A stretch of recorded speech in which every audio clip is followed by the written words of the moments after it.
Olá, Adolfo Vaz aqui. Sejam muito bem-vindos ao nosso canal de Direito. E no vídeo de hoje traremos uma situação prática. Uma coisa que aconteceu lá na minha promotoria, no meu trabalho. A situação é a seguinte: foram determinadas medidas protetivas de urgência contra um tio em favor da sua sobrinha. Esse tio está sendo investigado por ter praticado ali, eventualmente, um crime contra esta sobrinha. E para proteger a integridade física da criança, da menina, o juiz determinou medidas protetivas de urgência, previstas lá na Lei Maria da Penha. Dentre elas, estava de que este tio não poderia se aproximar da criança, não poderia ficar próximo à criança. Ocorre que, no mundo real, a mãe da criança, em determinado dia, levou ela até a casa do tio, até a presença do tio. Aproximou a criança do tio, descumprindo assim, em tese, o que o juiz havia determinado. A pergunta que surgiu é: esta mãe comete o crime de descumprimento de medida protetiva de urgência previsto no artigo 24A da Lei Maria da Penha? Antes de irmos para o vídeo, eu vou pedir aquela ajuda de sempre. Peço que os senhores se inscrevam no canal, curtam o vídeo, ativem o sino de notificações e compartilhem com seus colegas que estejam ou estudando para direito ou começando a advogar, começando a operar no direito, porque deste exemplo prático aqui traremos alguns ensinamentos primordiais tanto para a prática jurídica quanto para a realização de concursos. Então acredito que vai ser uma aula proveitosa. Vocês vão tirar daqui alguns ensinamentos que vocês vão poder usar no caminho que os senhores estiverem escolhido. Fazer o concurso público ou trabalhando aí com o direito. Então dá essa força pra gente, não custa nada para vocês e ajuda muito o canal. Curta o vídeo, se inscreve no canal, compartilha com quem se interessar e, melhor, comenta aqui embaixo, logo depois que assistir, faz o comentário, diz se você concorda com os apontamentos que eu vou fazer nessa aula. Se você discorda, coloca qualquer coisa lá, dá um incentivo pra gente, porque esses comentários fazem com que o vídeo tenha mais engajamento, seja compartilhado com mais pessoas, vai ajudar bastante. Então vamos lá. Qual que é o caso concreto que eu trouxe para os senhores? Contra uma determinada pessoa, o juiz pediu uma ordem judicial, determinando alguns comportamentos e proibindo outros. O que foi que o juiz proibiu, que é a ordem que nós vamos discutir aqui? Proibiu que esse tio se aproximasse da criança. A mãe levou esta criança, depois da ordem judicial, levou esta criança à presença do tio. E a pergunta é, se ela cometeu o crime previsto no artigo 24A, que é descumprimento de medidas protetivas de urgência, e se ela deve ser responsabilizada criminalmente por isso. Então nós vamos pegar essa situação hipotética e analisar em tese os conceitos jurídicos que envolvem esta questão. O que nós precisamos saber para dizer se essa mãe tem que ser responsabilizada ou não. De cara, as primeiras respostas que surgiram lá na promotoria, entre o pessoal que trabalha ali comigo, foi: bom, se ela sabia que havia esta proibição, então ela cometeu o crime. Ela precisa ser responsabilizada. Aí depois surgiu uma resposta um pouquinho mais completa, que disse: se ela sabia desta proibição, e prestem atenção, ajudou o tio a cometer o crime, então ela também deve ser responsabilizada. E aqui eu faço uma indagação, senhores. Que matéria de direito penal nós precisamos conhecer para poder responder esta pergunta com absoluta certeza? Fiz esse questionamento também lá às pessoas que trabalham comigo. E algumas das respostas foram: tem que conhecer bem a Lei Maria da Penha. Afinal, o crime de descumprimento de medida protetiva de urgência está previsto na Lei Maria da Penha. E eu já adianto aos senhores aqui, que é o que eu falei para eles, não.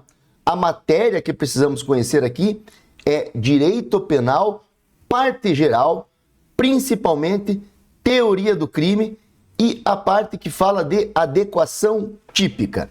O que é adequação típica?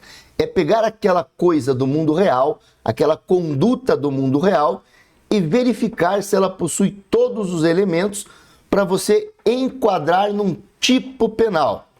Rapidamente aqui, só para relembrarmos, a ideia desse vídeo não é aprofundar nisso, nós temos lá o conceito estratificado de delito.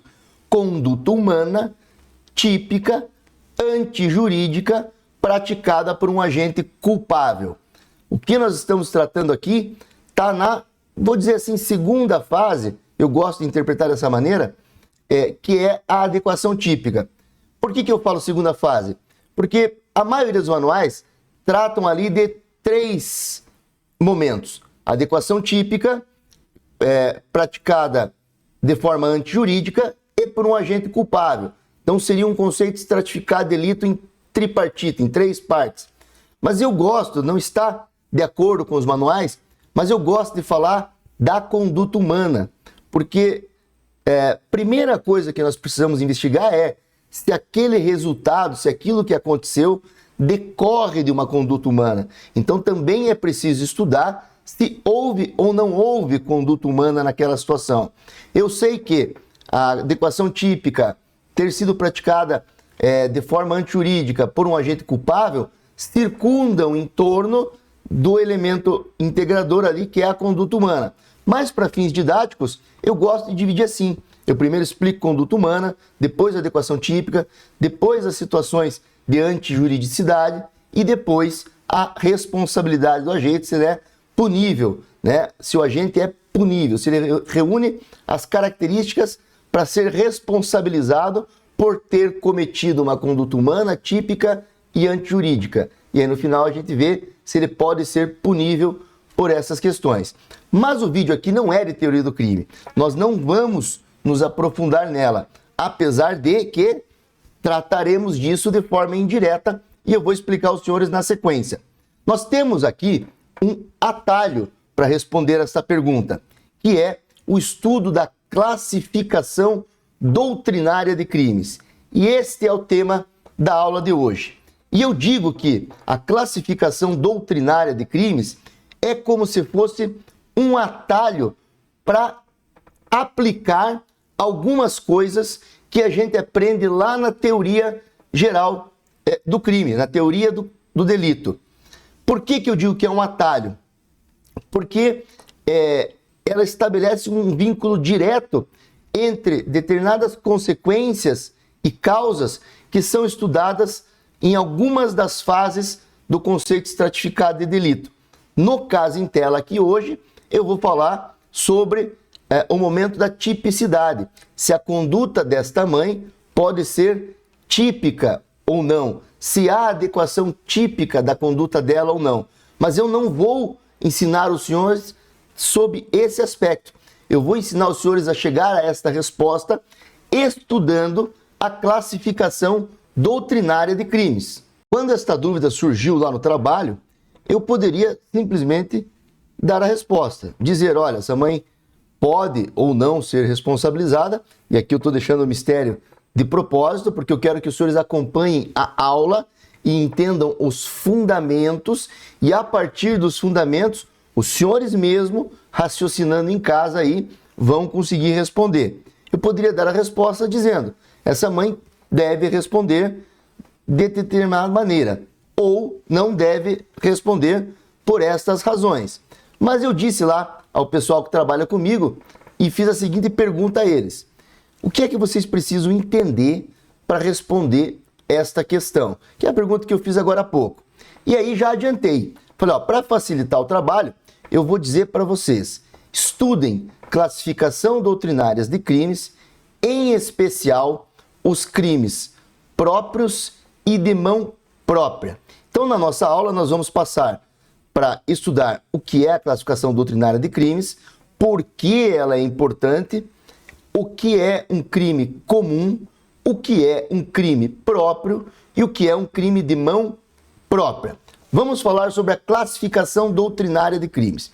Eu lembro quando eu estava estudando na faculdade que esta classificação doutrinária de crimes nos era passado assim, meio que numa forma de decoreba. Não estou dizendo que todos os professores façam assim, mas alguns ainda fazem, e hoje eu ainda vejo, quando assisto algumas aulas sobre o tema na internet, que é passado desta maneira, dizendo que a doutrina classifica os delitos de alguma forma, dá alguns nomes para identificar tipos de delito. E a aula geralmente é colocar o nome da classificação do crime e o que é o conceito dessa classificação. E a gente passa a ler aquilo meio que de maneira decorativa, para decorar. Eu leio o nome da classificação, leio o conceito, tento decorar. Passo para a próxima classificação, leio o conceito, tento decorar. Nos manuais nós vamos ter ali 2, 3, 4 páginas colocando todas as classificações que aquele autor lembra. Isso varia um pouco de manual para manual, e vai ter a classificação e vai ter o conceito. Eu prefiro explicar de uma outra maneira, que é como eu gostaria que tivessem explicado para mim na época. Quer dizer o seguinte: a classificação doutrinária, ela traz de forma resumida coisas que nós vamos entender quando estudarmos a teoria geral do delito. E é por isso que nos manuais a classificação doutrinária de crimes está geralmente ali no capítulo, na parte que fala de teoria geral do delito, geralmente no começo, antes de se entrar realmente na parte profunda desta teoria. Vocês verão que o nome dado aos tipos de crime, a classificação dada, tem relação com consequências jurídicas relacionadas àquele crime. Então, vamos lá. Vamos começar pelo crime comum, só para dar um exemplo para os senhores. Crime comum é aquele que pode ser praticado por qualquer pessoa. Não se exige nenhuma característica especial do agente que vai cometer o crime. E aí cita-se o exemplo do furto. Então, geralmente vem assim: crime comum é aquele que pode ser praticado por qualquer agente. Exemplo, furto. E encerra-se aí. Nos manuais vai estar essa frase e nas aulas geralmente é passado dessa maneira. E o aluno lê aquilo e acha que precisa decorar aquela situação. E eu quero que os senhores façam diferente. Eu quero que os senhores raciocinem, principalmente pelos nomes da classificação, porque a partir dos nomes os senhores já começarão a conseguir entender do que nós estamos falando e também pensar de onde vem essa classificação. Essa classificação não foi inventada por alguém, ela foi explicitada, explicada por alguém. Alguém pensou neste método como uma forma de evitar ou reduzir a necessidade de se recorrer a toda a leitura lá da tipicidade, por exemplo, para entender se alguma pessoa pode ou não pode cometer aquele tipo de crime. Falamos aqui do crime mais simples, do crime comum, mas os senhores verão que há outras classificações. Vou dar mais alguns exemplos. Acompanhem comigo aqui no slide os seguintes exemplos. Como eu disse aos senhores, crime comum é o crime que pode ser praticado por qualquer pessoa, penalmente imputável, sem a necessidade de qualificação especial do agente. Exemplo, furto. Crime unissubsistente é o crime cuja conduta típica se exaure com um único ato. A ação não pode ser fracionada. Exemplo, disparo de arma de fogo. Crime plurissubsistente é o crime cuja conduta típica se desenvolve em mais de um ato. O crime pode ser fracionável. Em regra, admite tentativa. Exemplo, homicídio, artigo 121. Então veja, foi apresentado um nome, uma classificação para o delito e o conceito. E aí eu digo aos senhores que cada tipo penal, seja no Código Penal ou em qualquer lei extravagante, inclusive a Lei Maria da Penha, que é objeto aqui hoje, ele vai se enquadrar em algum momento dentro dessas classificações doutrinárias. Mas o que eu estou dizendo e que eu quero fazer diferente para os senhores no vídeo de hoje? Eu não quero passar desta forma, como foi passado para mim, e como eu ainda vejo em algumas aulas, que é passar a classificação, passar o conceito, vamos para a próxima classificação, próximo conceito, e o aluno que está ali iniciando ainda, que nem entrou na teoria geral do crime, ele interpreta que ele tem que decorar aquela situação, que aquela classificação é um fim em si mesma. Ou seja, eu leio o conceito do crime, o tipo da classificação e preciso decorar o conceito. Depois, quando estuda a teoria geral do crime, você vai começar a entender que essa classificação lá surgiu aqui dos conhecimentos da teoria do crime. Então, eu quero adiantar para os senhores essa informação, dizer que essa classificação ela não é meramente doutrinária, meramente sem efeitos práticos. Ela vai possuir efeitos práticos porque ela é um resumo, ela é um atalho de partes da teoria do crime. Vou fazer uma analogia aqui para os senhores tentarem compreender o que eu estou dizendo. Lembra lá na escola, quando a professora mandava os senhores decorarem a tabuada?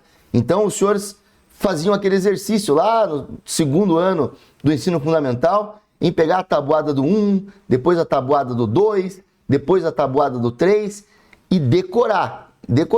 Quando alguém lhe perguntava lá, 3 vezes 3, você tinha que responder de cara, 9. Você nem sabia por que era 9. Você decorou que 3 vezes 3 é 9.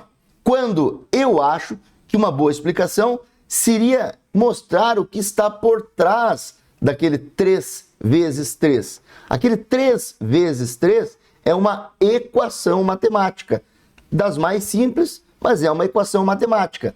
E ela traduz alguma coisa.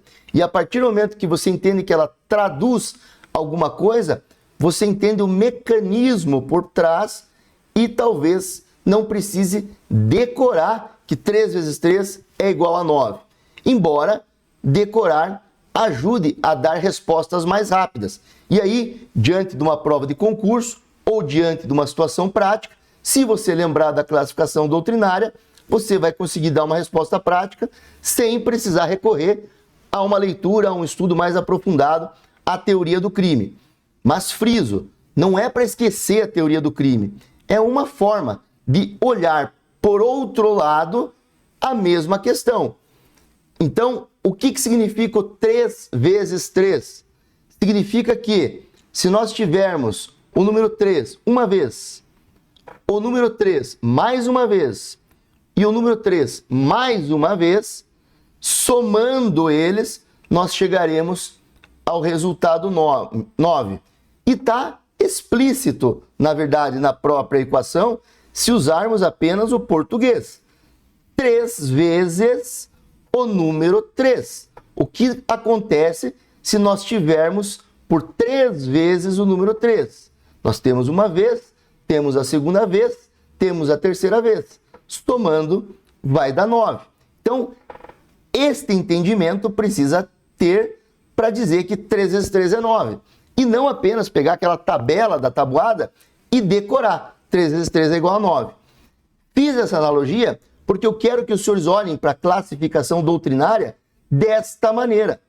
A classificação doutrinária é um resumo. Então, no slide que eu mostrei para os senhores, crime unissubsistente é o crime que somente pode ser praticado com uma única ação física, uma única conduta. Então, chamamos ele de crime unissubsistente. Mas o que é que eu quero que os senhores entendam? Que o conceito aqui é mais importante do que o nome. O nome é o atalho, é o 3 vezes 3. É o atalho para entendermos. Vamos para o conceito do crime unissubsistente. É aquele que somente pode ser praticado mediante uma única ação. E aí, qual é a consequência jurídica disso? Onde que isso vai repercutir lá na prática? Vou adiantar os senhores aqui também. De novo, o objeto aqui do vídeo não é o crime unissubsistente. Nós vamos falar de 3 classificações: crime comum, crime de mão própria e crimes próprios, para entendermos aquela pergunta inicial do vídeo. Mas eu estou usando o crime unissubsistente apenas para dar exemplo e não avançar no assunto principal ainda. Se nós entendermos que um crime que só pode ser praticado mediante uma única conduta, num único ato, o que eu devo pensar? Admite-se, por exemplo, tentativa? Eu tenho como iniciar atos de execução, ir praticando esses atos de execução, e antes que o resultado venha, eu ser interrompido por uma circunstância alheia à minha vontade, algo que vai além do meu desejo, que impede o resultado criminoso? Não, porque é um crime de uma conduta só. Então, ou eu pratico, ou eu não pratico. Então, eu digo que nos crimes unissubsistentes, via de regra, não admite-se a tentativa. Porque ou o crime ocorre, ou não ocorre, justamente porque ele somente é realizado mediante uma única conduta. Então, estudar a classificação crime unissubsistente é um atalho para entender se cabe tentativa ou não. É um atalho para o estudo da teoria da tentativa. É uma forma mais rápida de chegarmos à resposta. Então é importante que os senhores conheçam a classificação doutrinária, mas que continuem os seus estudos, que vão estudar lá as teorias da tentativa e depois façam esse link com a classificação doutrinária para que no dia a dia a classificação doutrinária seja uma ferramenta para respostas rápidas, para que você não precise revisitar lá o estudo da tentativa.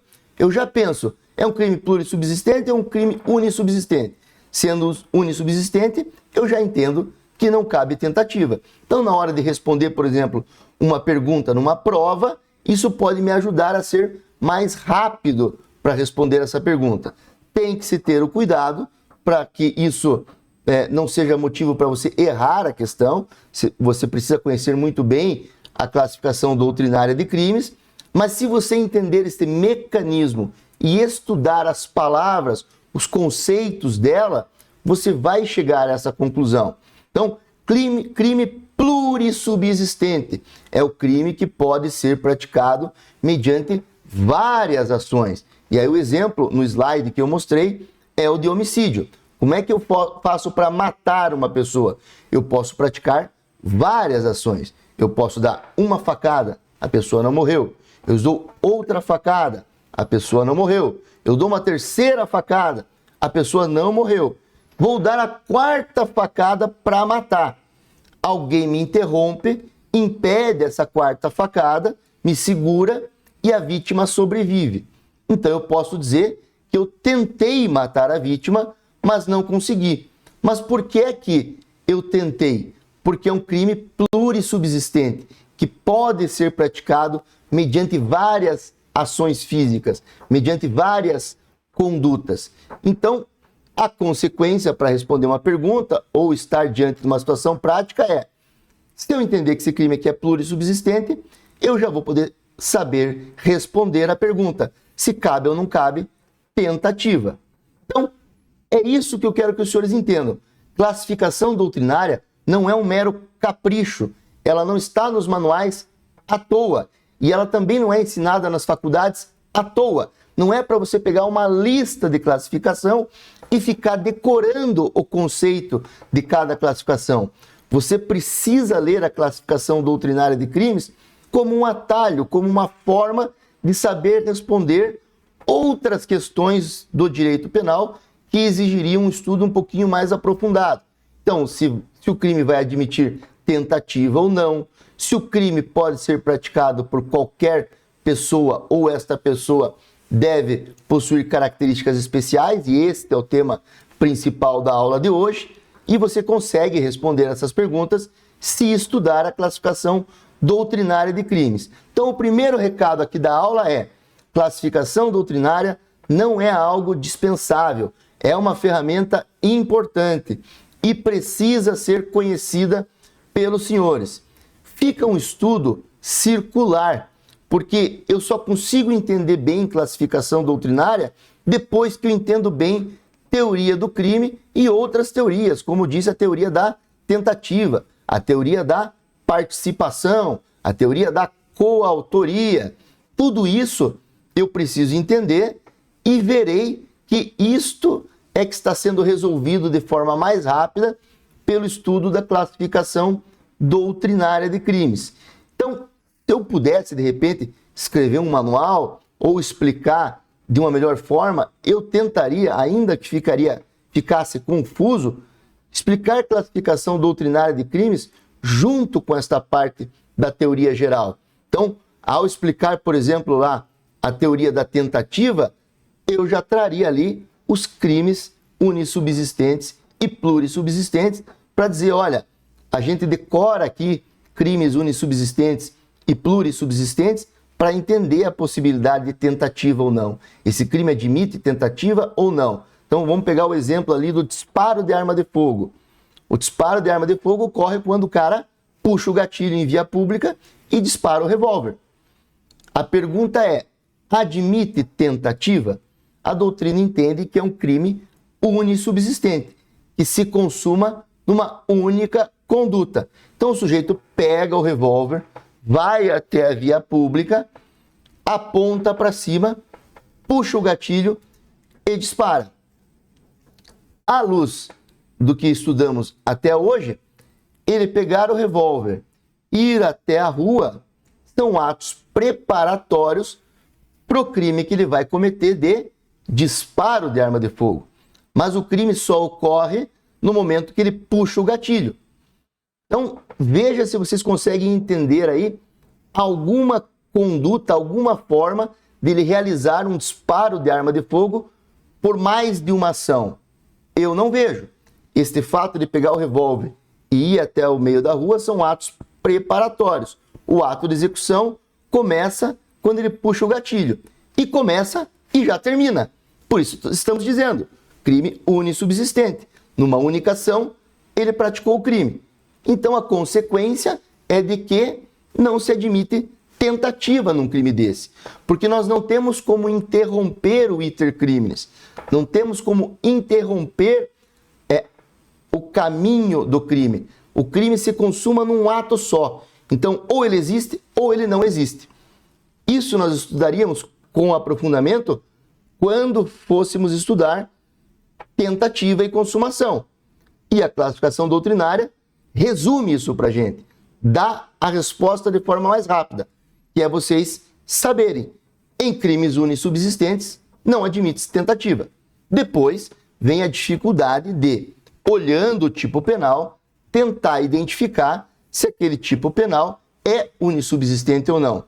Mas aí eu digo, recorram ao conceito. Crime unissubsistente é o que é praticado mediante uma única só ação. E aí fiquem pensando nas hipóteses. Como é que esse cara poderia cometer esse crime com uma única conduta ou com mais? E tentem imaginar, é possível cometer o crime de disparo de fogo com mais de uma ação? É possível ou não? Vamos dizer aqui, de repente ele puxa o gatilho e a arma não dispara. Ele tentou cometer o crime?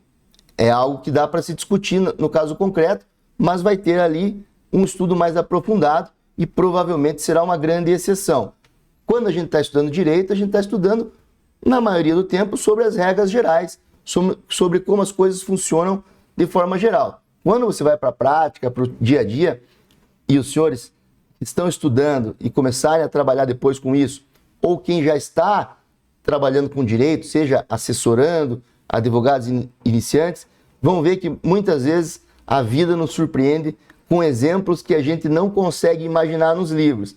E aí a gente tem que revisitar os livros e tentar encaixar aquela situação na doutrina de direito penal para decidir se uma pessoa deve ser responsabilizada ou não. Então, direito penal, direito processual penal, aplicação do direito em si, em todas as matérias, envolve muito conhecimento da parte técnica e também muito raciocínio lógico no momento de decidir se houve o crime ou não houve o crime. Estou me focando aqui no direito penal, mas isso serve para todos os ramos do direito. Então é muito importante o raciocínio jurídico. E o raciocínio jurídico, aqui fica uma dica, eu gosto de aproveitar as minhas aulas, por isso elas por muitas vezes são extensas, para ir dando dicas que às vezes não tem a ver com a matéria principal. E aqui é uma delas. Quando você for aplicar o direito, você precisa muito do conhecimento de base, da parte geral, falando em direito penal, que é fundamental, porque as outras questões, por meio do raciocínio e tendo uma boa base na parte geral do direito penal, você consegue solucionar as questões. Então, voltando ao assunto da nossa aula, que é o crime de descumprimento de medida protetiva de urgência.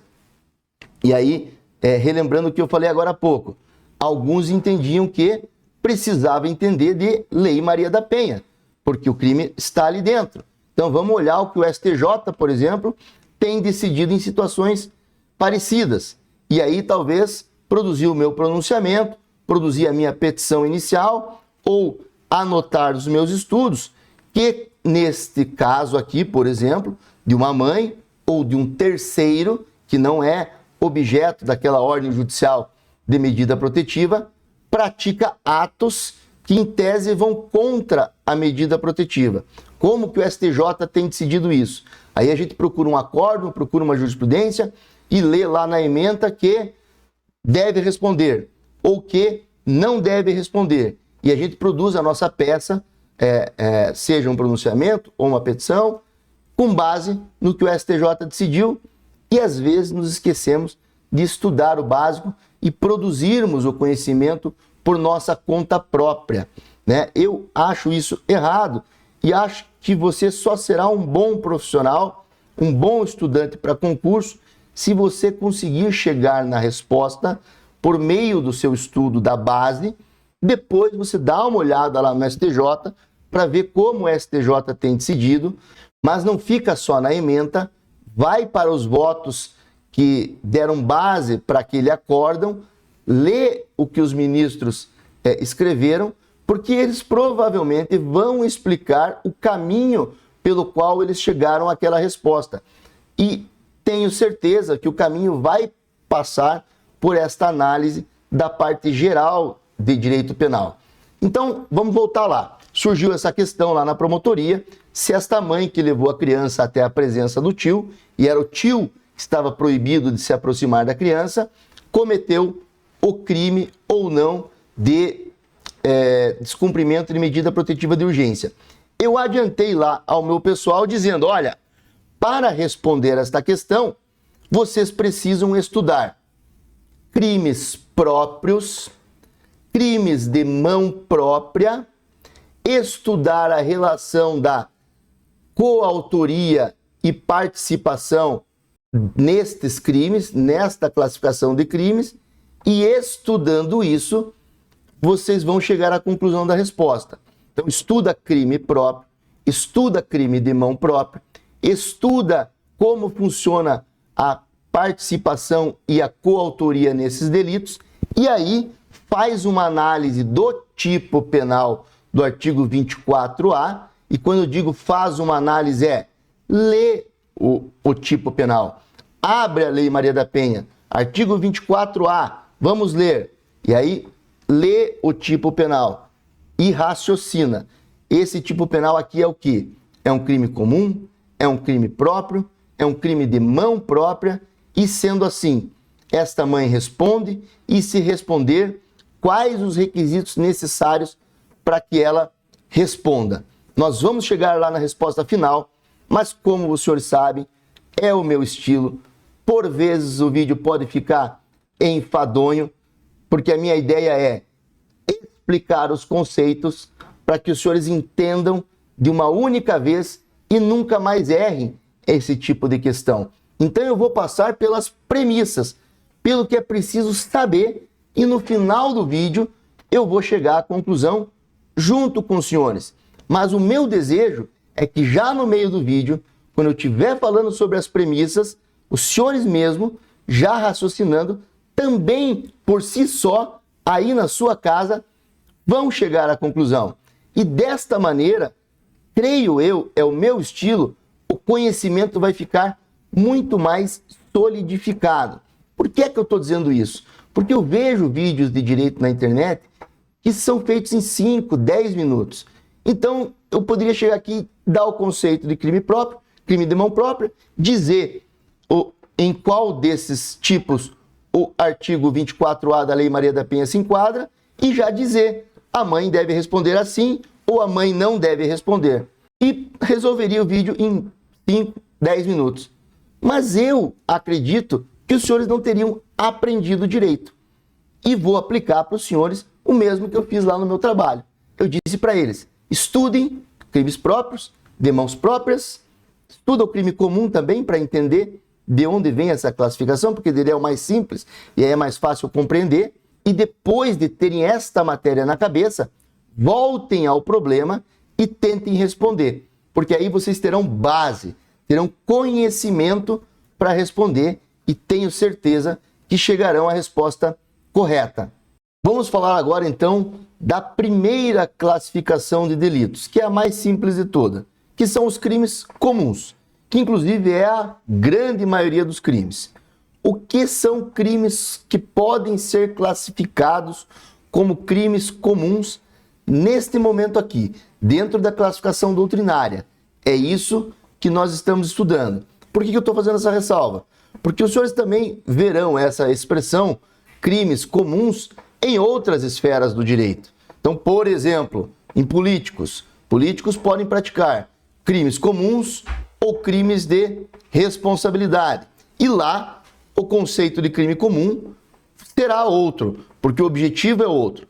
Então lembre, estamos dentro de classificação doutrinárias de crime, uma matéria ali introdutória à teoria geral do delito.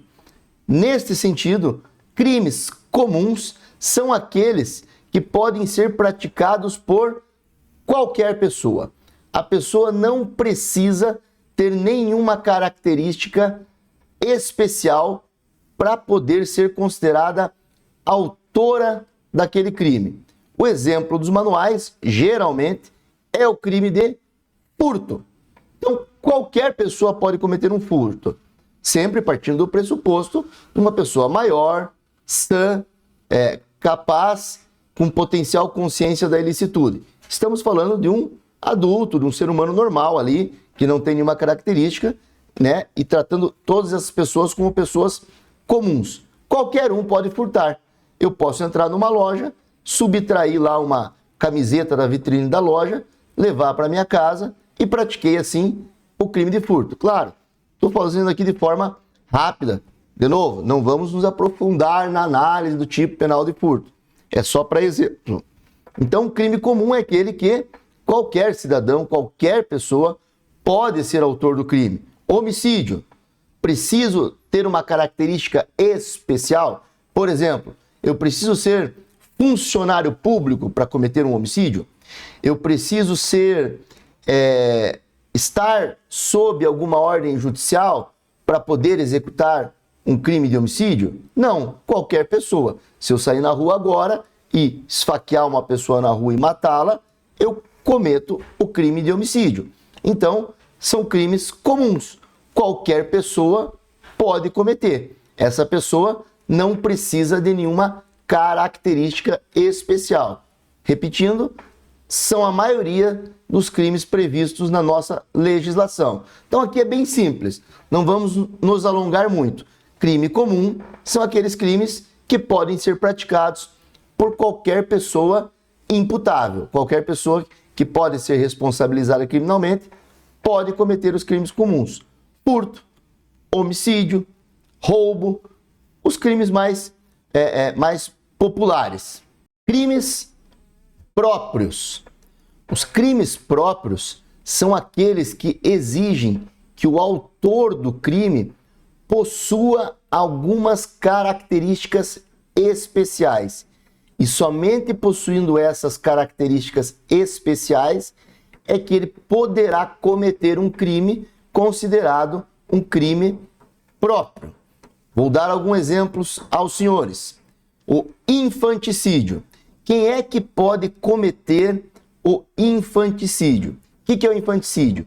É a mãe, logo após o parto, ainda sob o efeito do estado puerperal, mata o seu filho recém-nascido.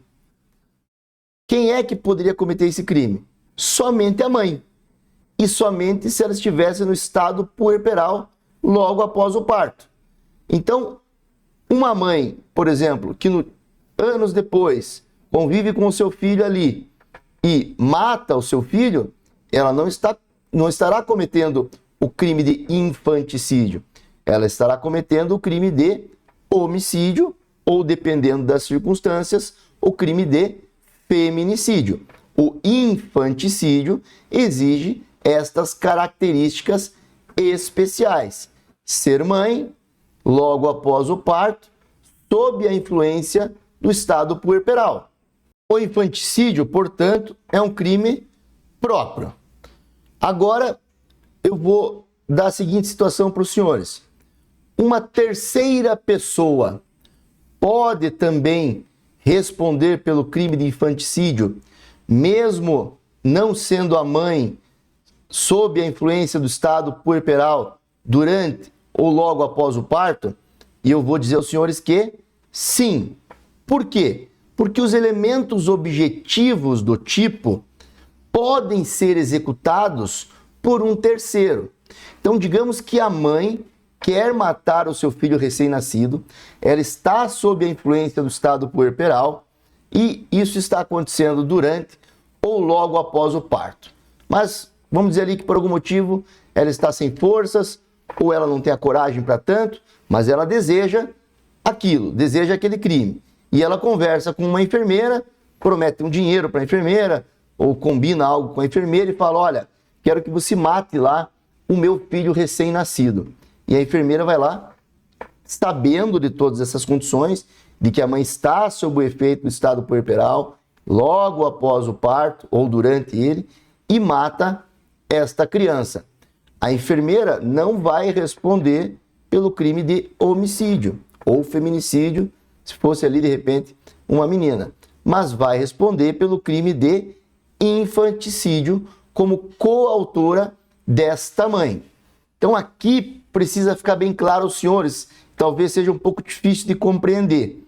O crime necessita desta mãe nestas condições, mas os verbos do tipo, os elementos objetivos do tipo, podem ser realizados por um terceiro.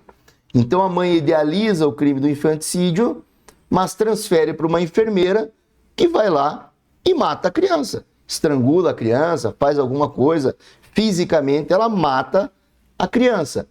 Ela é coautora do infanticídio praticado pela mãe neste estado puerperal.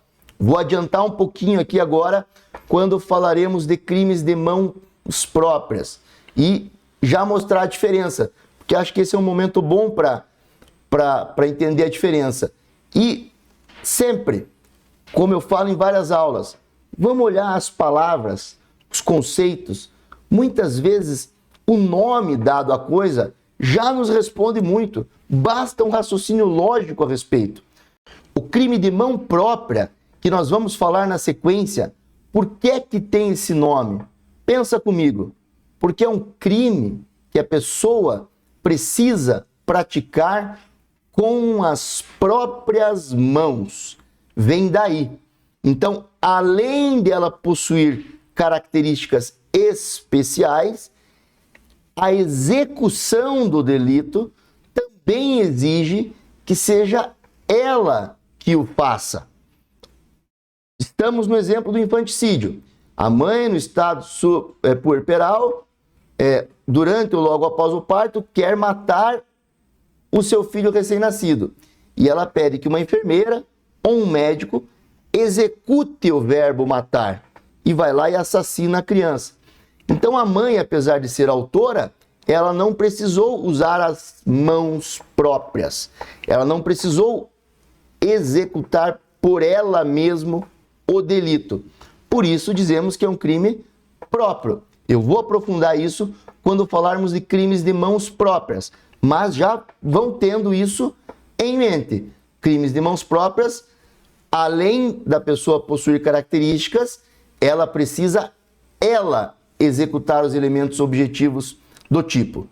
Outra consequência dessa situação que é similar a delito de peculato, que vai ser o meu próximo exemplo.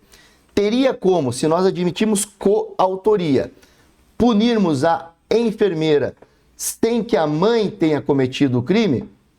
Também, em tese, apesar de raro, é possível.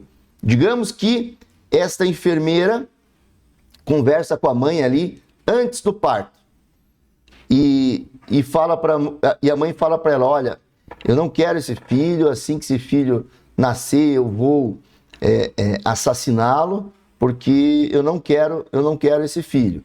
Então a mãe já revela ali para a enfermeira uma vontade. Quando a criança nasce, a mãe está transtornada e continua falando sobre esse assunto. Eu não quero esse filho, minha vontade é matá-lo, eu gostaria que ele morresse, e fala coisas assim para a enfermeira. A enfermeira entende que a mãe tem de fato esta vontade e vai lá e mata a criança. Para a enfermeira, o dolo dela era de praticar um infanticídio. A enfermeira, diante dessas conversas da mãe, ela vai lá e mata a criança. Para a enfermeira, o dolo dela é de praticar o infanticídio.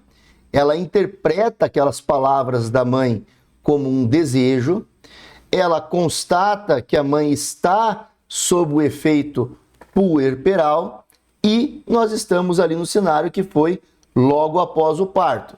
E ela, entendendo que a mãe de fato tinha esta intenção, assassina a criança, entendendo que está praticando um infanticídio em conjunto com a mãe. Ocorre que o que eu disse para os senhores aqui foram pensamentos, foram relatos, foram vontades que a mãe disse, mas em nenhum momento ela determinou que isso acontecesse.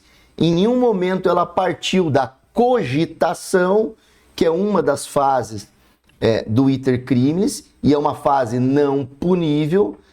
Ela não saiu da cogitação, nem foi para a preparação e nem foi para atos de execução. E a cogitação não é punível. Só que esta cogitação verbalizada, demonstrada, foi interpretada pela enfermeira como um pedido, como uma ordem, e por isso a enfermeira foi lá e matou a criança. Então, neste exemplo, que é raríssimo, é um exemplo apenas de manuais, mas que serve para entender o crime próprio, a enfermeira poderia ser responsabilizada pelo delito de infanticídio e a mãe não sofrer qualquer nenhum tipo de punição, porque ela ficou apenas na fase de cogitação. Não se demonstrou, não se provou que a mãe pediu, ordenou, indicou que a enfermeira tomasse os atos de execução que ela tomou. Então, o que eu quero dizer? Os atos de execução em si, que é matar a criança, podem ser realizados por uma terceira pessoa. E uma vez que podem ser realizados por uma terceira pessoa, estamos diante de um crime próprio. Próprio por quê? Porque originalmente o autor tem que ser a mãe, sob a influência do estado puerperal, durante o parto ou logo após. Não é qualquer pessoa. Se chegar um estranho do nada lá e matar essa criança, o estranho vai estar cometendo um homicídio, né? É apenas quando reunidas essas características que estaremos diante do infanticídio. E para reunir essas características, muitas delas estão em volta do autor. O autor precisa ser uma mãe. Mas como no exemplo que eu dei, e como os verbos do tipo podem ser executados por um terceiro, classificamos o delito como próprio. Por que não é de mãos próprias? Porque a criança não precisa ser morta pelas mãos da mãe. A criança pode ser morta pelas mãos de outra pessoa. Por isso, crime próprio. Quando eu der os exemplos de crime de mão própria, vai ficar ainda mais claro aos senhores. Outro exemplo de crime próprio é o delito de peculato. Vamos ler aqui o tipo penal. Apropriar-se o funcionário público de dinheiro, valor ou qualquer outro bem móvel, público ou particular, de que tenha posse em razão do cargo ou desviá-lo em proveito próprio ou alheio. Então veja, de cara o tipo penal já diz quem pode ser autor: o funcionário público. Então um terceiro, sozinho, não consegue cometer o crime de peculato, porque ele não é funcionário público. Se eu for até o pátio de uma prefeitura e subtrair um carro de lá, ou se eu for um particular e de algum modo eu estiver dirigindo um carro público e me apropriar dele, eu não cometo o crime de peculato.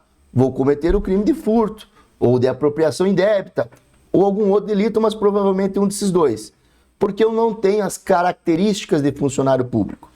Agora, vamos pensar na mesma situação, colocando um funcionário público no cenário. Funcionário público, dentro da sua repartição, ele tem acesso à chave e à posse de um carro, está lá no pátio, está abandonado num canto lá, onde nem tem câmeras de segurança, e o funcionário público fala o seguinte: pô, esse carro aí está abandonado, eu tenho a chave aqui, tenho a posse, vou me apropriar dele. O funcionário público comete o crime de peculato. E comete porque ele é funcionário público e porque ele executou os elementos verbos do tipo, que é se apropriar ali do veículo, do bem público em proveito próprio. Vamos pensar numa segunda situação agora. O funcionário público tem a posse desse carro por meio de ter a chave dele, saber onde esse carro está, e resolve se apropriar deste veículo. No entanto, ele não quer retirar o veículo do local. E ele chama um terceiro, desconhecido, sei lá, às vezes fora da cidade, para não ser reconhecido, e fala para esse terceiro: olha, tem um carro que fica no pátio da prefeitura, num local meio abandonado, não tem câmeras de segurança, eu tenho a chave aqui, é um carro que de vez em quando eu uso para atividades aqui no departamento que eu trabalho, então está sob a minha posse, mas ele é pouco usado e se ele sumir ninguém vai dar falta, ou vai demorar para dar falta, nós podemos aí ganhar um dinheiro nos apropriando deste veículo. Fala isso para o terceiro: vamos fazer isso? Combina comigo e vamos cometer esse crime? O terceiro concorda. Então eles praticam o crime da seguinte maneira: o terceiro vai até o funcionário público, pega a chave do carro, vai até o pátio e leva o carro embora. Quais crimes cometeram essas duas pessoas? O funcionário público cometeu um peculato. Por que é que o terceiro não cometeu um crime de furto?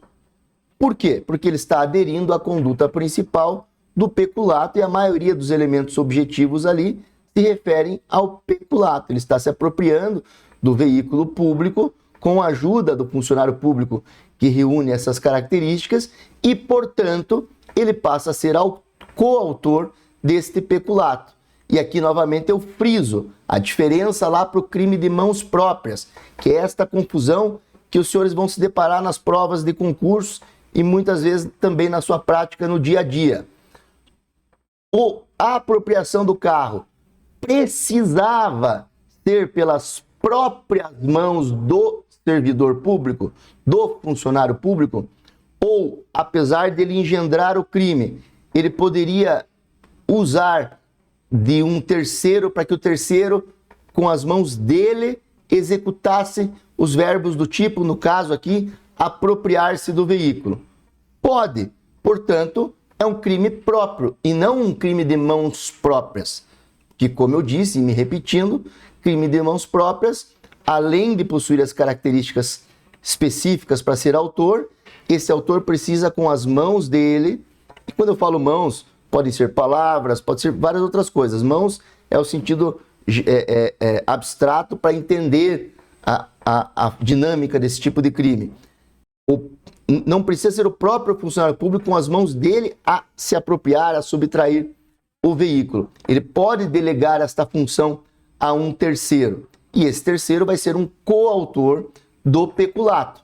Como eu disse, por que ele não responde por furto ou por qualquer outro crime patrimonial? Porque o dolo dele é de executar os elementos objetivos do peculato em conluio com o funcionário público e o enquadramento típico dele, portanto, vai ser no delito de peculato, mesmo ele não sendo funcionário público. E da mesma maneira que no infanticídio, pode ocorrer em situações muito raras de você responsabilizar apenas o terceiro sem a participação do funcionário público.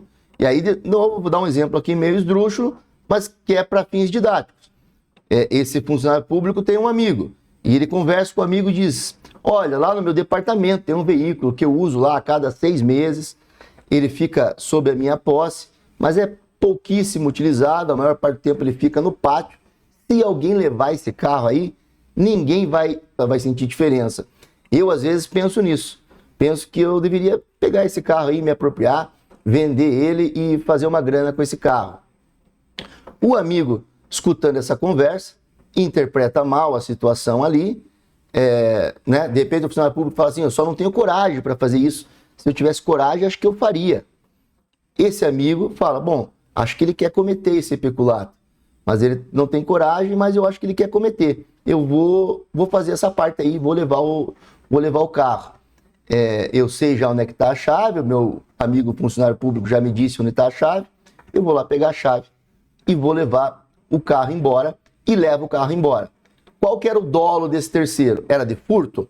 Era de apropriação indébita? Não, ele está entendendo que ele está praticando um peculato junto com o funcionário público. Mas do mesmo jeito que eu disse para o infanticídio, o funcionário público está na fase da cogitação, está pensando sobre o crime, sobre as vantagens do crime, está dizendo que tem vontade, mas ainda não iniciou nenhum ato de execução. Ele não mandou o amigo dele lá subtrair o veículo. Ele não tomou providências para iniciar a conduta criminosa. E no Brasil, nós não punimos a cogitação, o pensamento sobre a prática de um crime. Também não punimos os atos preparatórios. Ainda que o funcionário público tivesse ali começado a preparar um terreno para que o crime de peculato acontecesse, também não seria punido por isso. Seria punido apenas se ele iniciasse algum ato de execução junto com esse seu terceiro, que pelo menos poderia ser: olha, dia tal vai ser o dia que está mais tranquilo, venha e leve o carro. Aí sim, nós poderíamos punir o funcionário público. Tudo isso para dizer que, em tese, como admite coautoria, também é possível, em tese, mas situações muito raras, punir um autor terceiro, que não é funcionário público, pelo crime de peculato, mesmo que o autor originário desse peculato, funcionário público, não venha a ser punido. Agora vamos para os crimes de mão própria. Qual a similaridade desses delitos com os crimes próprios? Que também precisamos de um autor com características jurídicas especiais, específicas, às vezes não só jurídicas, como é o caso da mãe ali no estado puerperal, mas com características específicas que somente ele pode ser o autor do delito. Então, esta é a parte que é igual aos crimes próprios. Então, crimes de mão própria também exigem que o autor possua características especiais. Mas vai além. Além destas características especiais, a execução dos verbos núcleos do tipo também precisam ser realizadas apenas por este autor que possui essas características especiais. Vamos pegar como exemplo o mais comum dos manuais, o falso testemunho. Vamos ler aqui o tipo penal.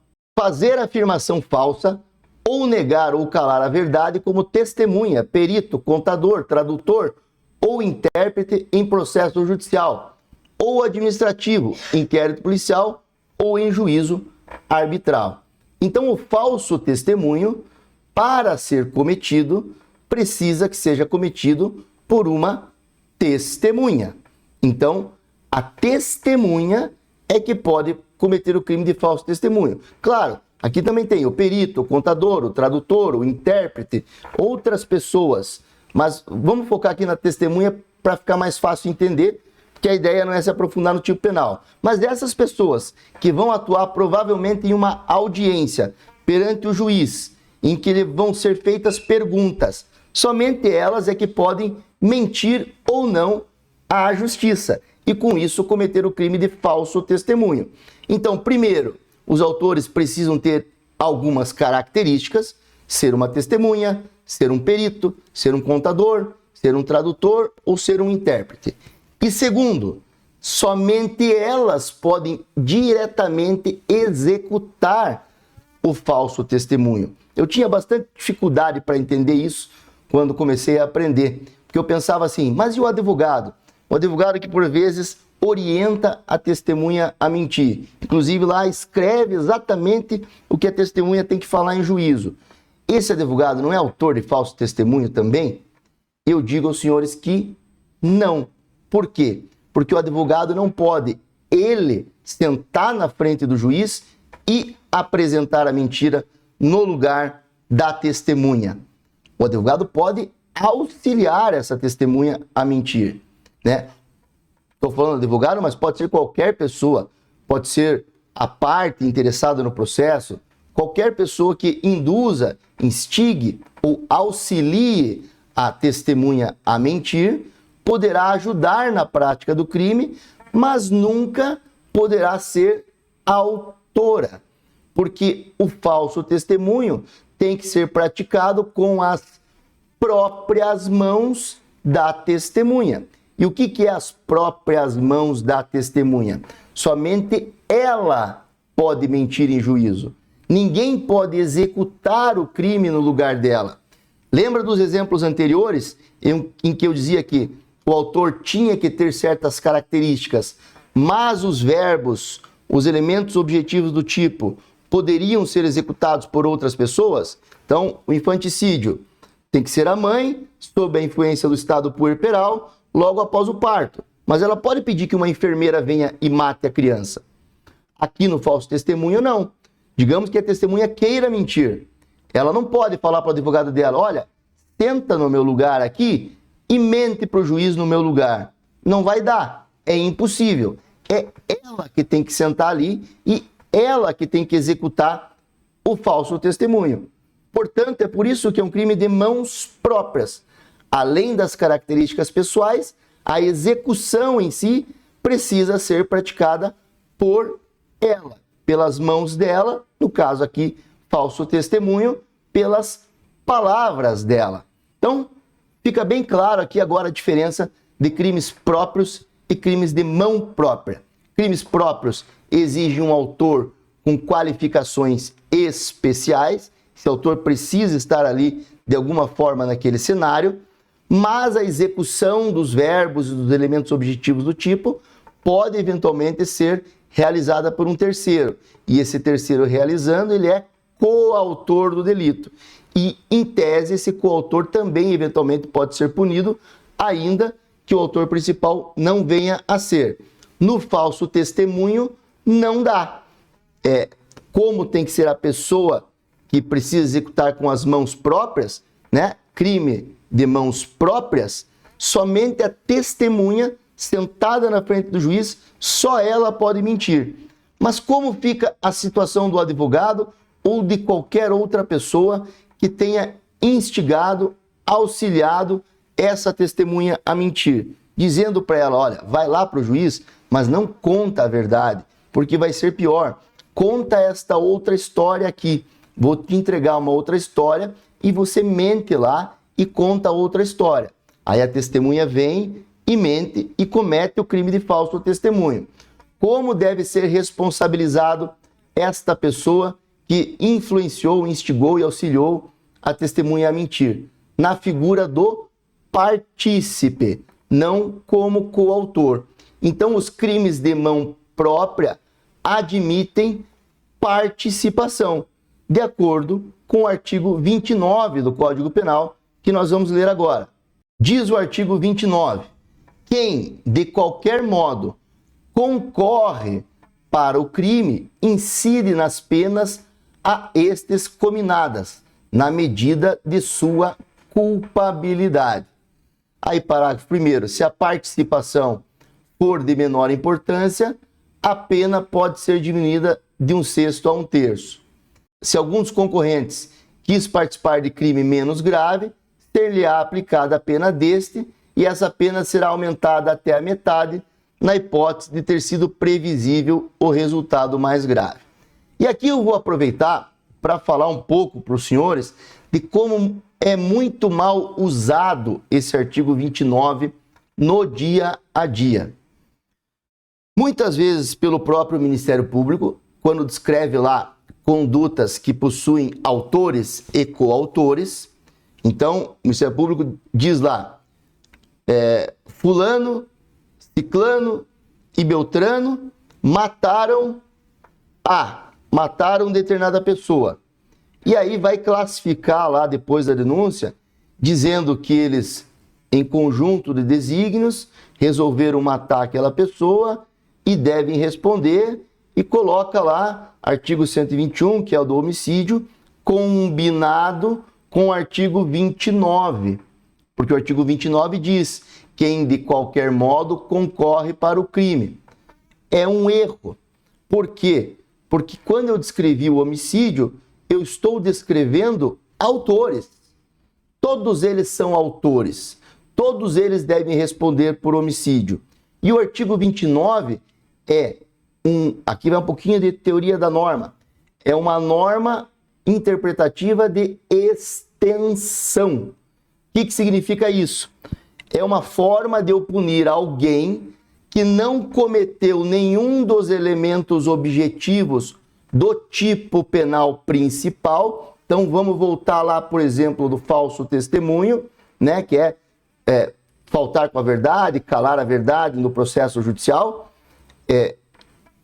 O advogado, o terceiro, qualquer pessoa que influenciou a testemunha a mentir, ela não consegue, é impossível ela executar qualquer dos elementos objetivos do tipo penal do falso testemunho. Ela só consegue auxiliar alguém, auxiliar uma testemunha, um perito, um tradutor, um intérprete, para que ele execute os verbos. Então, como é que eu responsabilizo aquela pessoa pelo crime de falso testemunho se ela não executou nada dos elementos objetivos do tipo? Eu responsabilizo pela norma de extensão prevista no artigo 29, voltada para partícipes, que diz que quem de qualquer modo concorre para o crime, e aí é no sentido de ajudar, auxiliar, instigar, deve também responder por esse crime. Por isso que eu digo, apesar do terceiro ter influenciado, mas não praticado nenhum verbo lá do tipo penal do falso testemunho, ele vai responder pela norma de extensão do artigo 29. Então, o artigo 29 é para partícipes. E aqui eu falei do Ministério Público, mas vou falar da defesa também. Eu vejo a defesa em júris, muitas vezes, dizendo, olha, ele até participou ali do homicídio, mas a participação dele foi de menor importância, né? Enquanto o outro deu 16 facadas, o outro surrou a vítima, o outro tinha os motivos porque a vítima era desafeto dele, a participação do meu cliente foi apenas de mandar uma mensagem chamando a vítima para a morte. Por isso, tem que ser aplicado a ele o parágrafo 1º do artigo 29. Se a participação for de menor importância, a pena pode ser diminuída de 1/6 a 1/3. E aí os advogados dizem, olha, a participação dele foi pequenininha. Ele mandou uma mensagem lá chamando a vítima. Todo o resto foi o corréu lá. O outro autor que matou, esfaqueou, bateu, surrou, tinha os motivos, está tudo vinculado a ele. Meu cliente tem que ter uma pena menor. E aí eu digo, tá errado. Porque teu cliente não é partícipe. Teu cliente é coautor, ainda que com uma participação pequena. Porque o crime de homicídio não é um crime próprio, nem um crime de mão própria, e não houve ali só meramente um auxílio, houve uma aderência ao crime de homicídio. E aí não importa se a minha participação física foi maior ou menor, eu ajudei na prática do crime, eu sou autor e vou responder nas mesmas penas do homicídio. Então lembrem sempre, artigo 29 do Código Penal é para tratar de participação e não de autoria. E nos crimes de mão própria, não se admite a coautoria, mas admite-se apenas a participação. E aqui a consequência diferente dos crimes próprios. Eu posso punir isoladamente um terceiro sem punir o autor principal de um crime de mão própria? Não. Por quê? Porque participação é acessório do principal, que é a autoria. E aí uma regra quase que universal no direito. Acessório segue o principal. Se nós não punimos o autor principal, também não punimos o partícipe. Então, digamos, vamos pensar no exemplo do falso testemunho.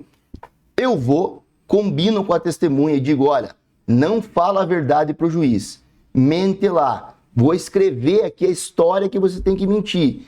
Leia isso. Quando o juiz perguntar para você se era azul, você fala que era verde. Mente para o juiz. Tá aqui. Vou para a audiência com você. Fico esperando ali a testemunha mentir. Quando o juiz pergunta, é azul ou era verde? A testemunha fala a verdade. Era azul. Eu posso punir o partícipe, porque o partícipe elaborou a mentira, mandou mentir para o juízo, só que o autor principal não mentiu? Não posso, porque a participação somente é punível se ao menos o crime principal é pelo menos tentado e, claro, se ele for consumado, sim. Então, esta é a grande diferença. Nos crimes próprios, admite-se a coautoria e é possível, em tese, responsabilizar um coautor que não tenha as características do autor principal. Nos crimes de mãos próprias, só temos um único autor, aquele que reveste as características principais e que executa os verbos e elementos objetivos do tipo. E o terceiro funciona aqui meramente como um ajudante, instigando ou auxiliando. E ele só vai ser responsabilizado se houver uma conduta criminosa por parte do autor. Então, crimes de mãos próprias não admitem coautoria, mas admitem participação. E o partícipe só pode ser responsabilizado se o autor também cometeu o crime. Esta é a principal diferença.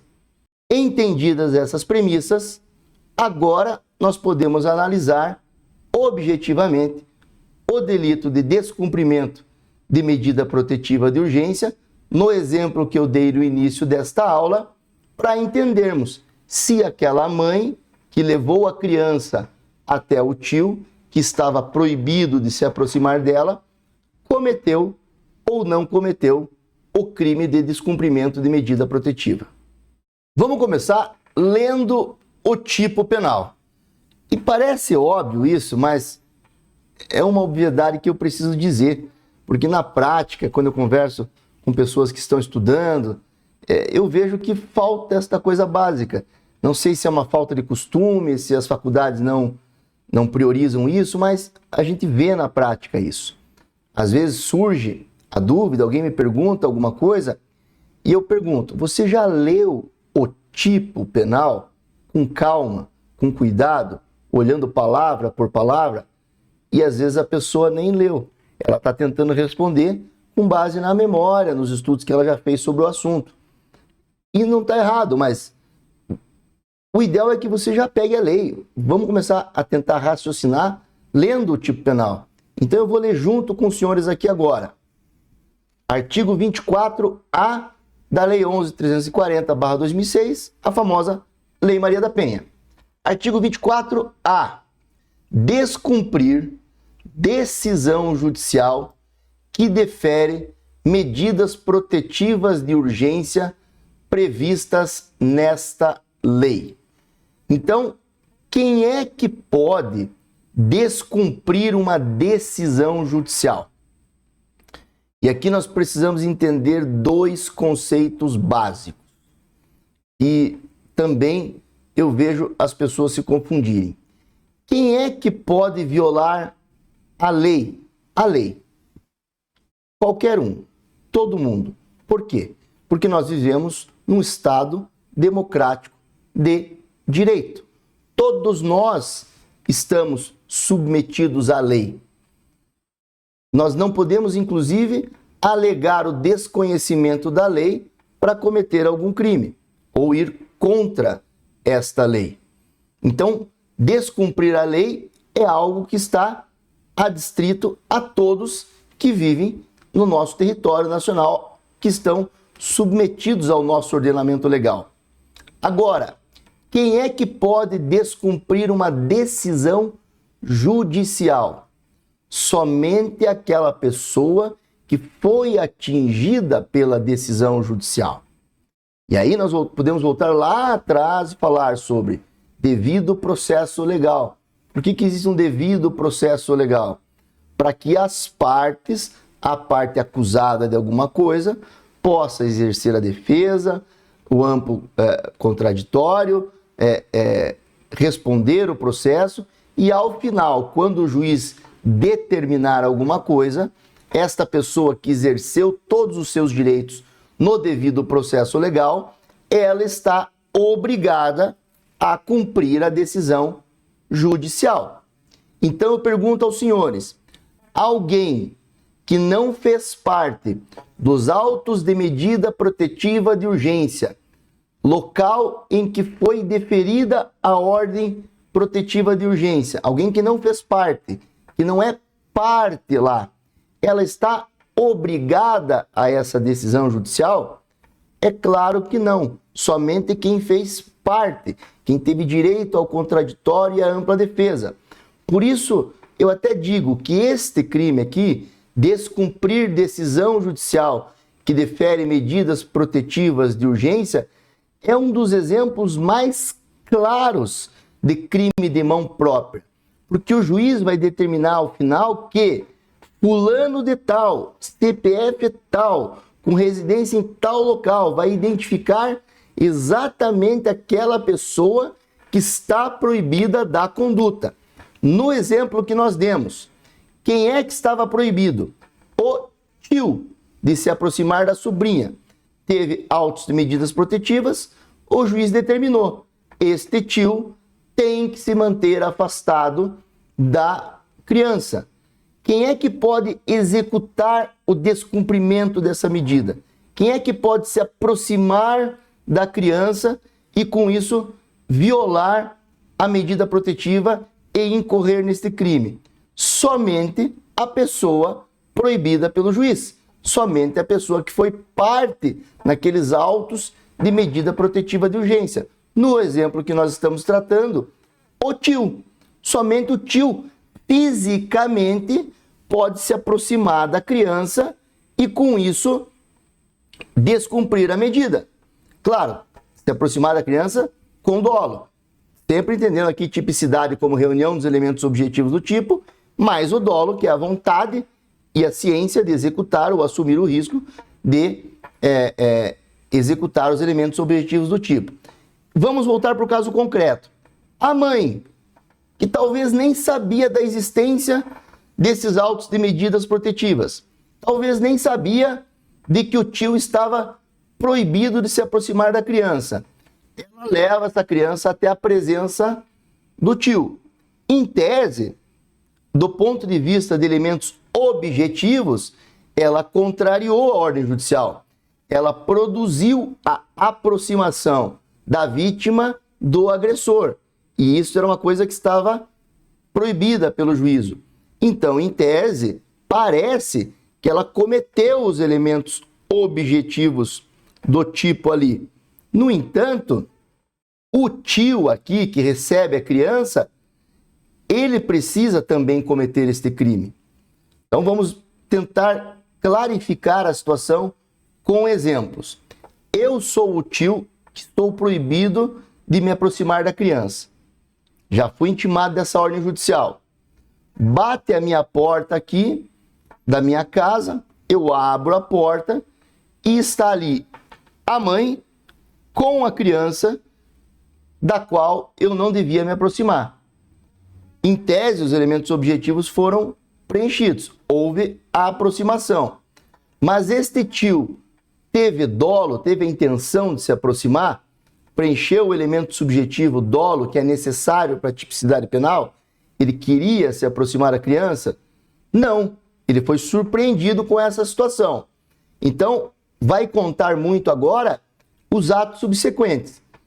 O tio se depara com aquela situação e fala para a mãe: olha, eu não posso me aproximar dessa criança, eu não quero me aproximar dessa criança, então leve ela embora daqui. E a mãe leva. Não vai ter ocorrido o crime de descumprimento de medida protetiva.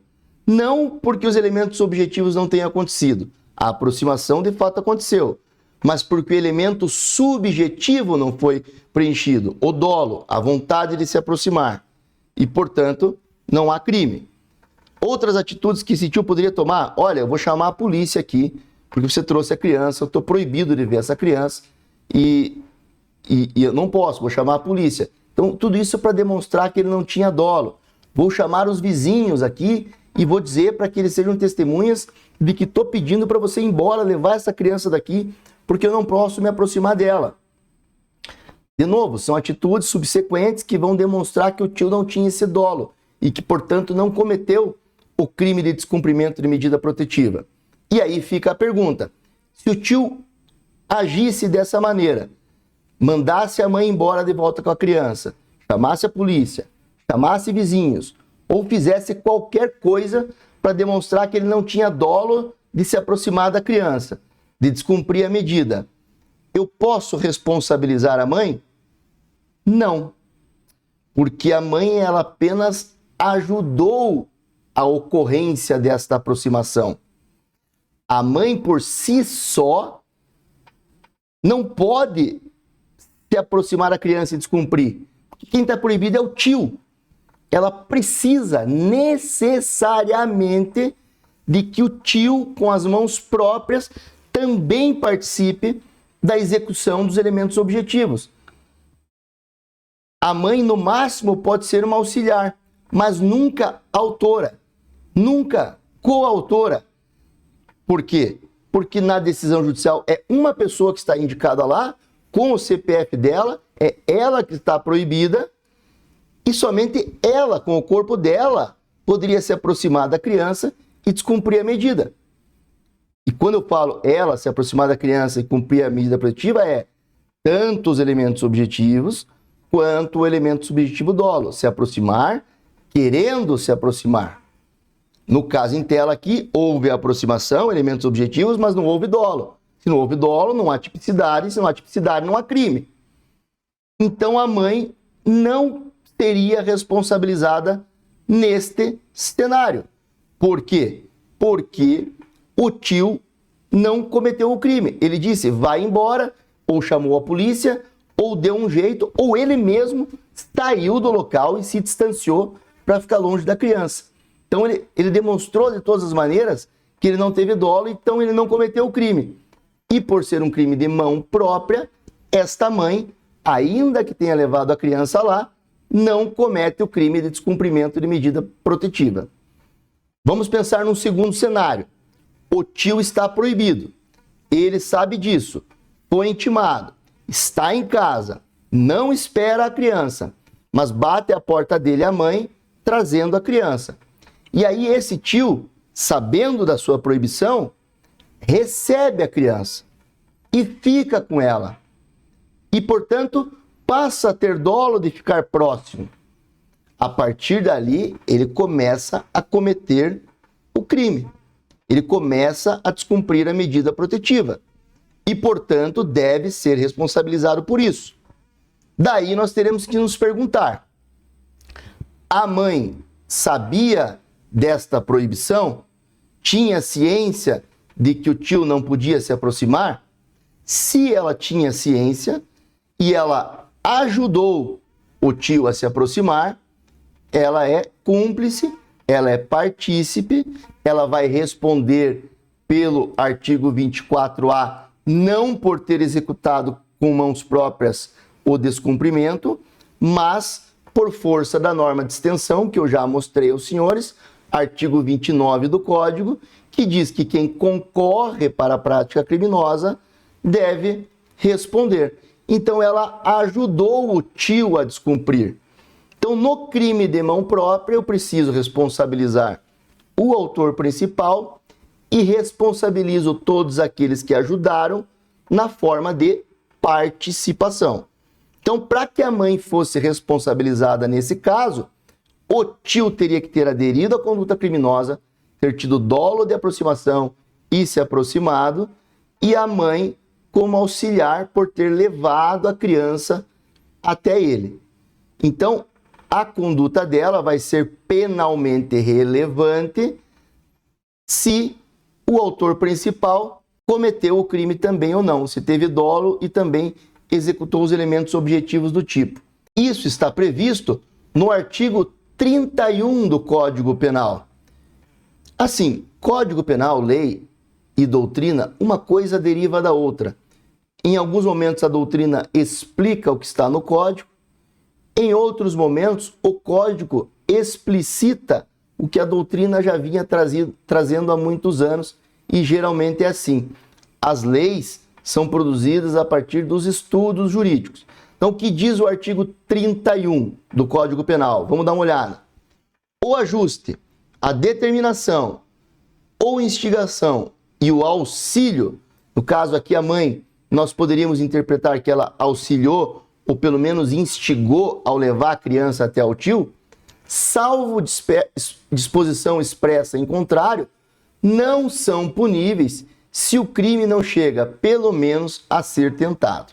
Então a mãe levou a criança lá para o tio, sabendo da proibição, sabendo que o tio não podia se aproximar. Mas quando chegou lá, o tio falou, olha, não quero isso, não quero cometer esse crime, estou indo embora, fica você aí com a criança, ou vou chamar a polícia para tirar você daqui, ou peço para você ir embora e a mãe vai embora. O tio não iniciou o descumprimento, sequer iniciou. Portanto, de acordo com o artigo 31, a mãe não vai ser responsabilizada, porque ela é partícipe, ela não é coautora. Então esta é a grande diferença entre crimes próprios e crimes de mão própria. Crimes de mão própria precisa de um autor com características especiais e que ele diretamente execute os elementos do tipo.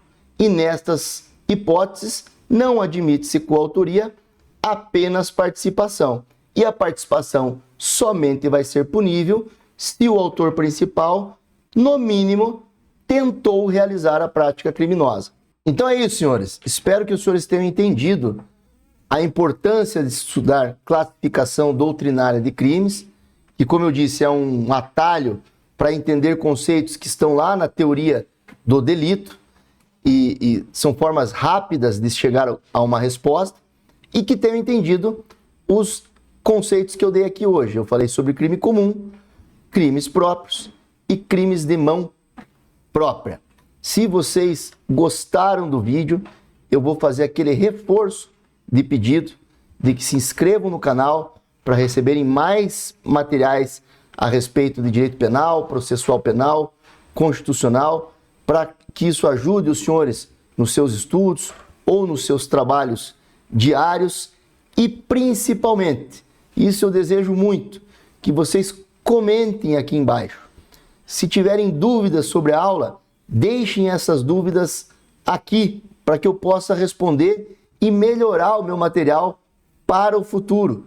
Bem como, se também não concordaram com a minha explicação, entenderem de forma diferente, será muito bom ouvir opiniões em contrário para que eu também reflita, verifique se o que eu falei aqui está tudo certo ou tem alguma coisa errada, faça correções se for necessário e, novamente, melhore os conteúdos para frente. Então ativa lá o sino de notificações, se inscreve no canal, curte o vídeo, compartilha com seus amigos. Até o próximo vídeo e bons estudos a todos.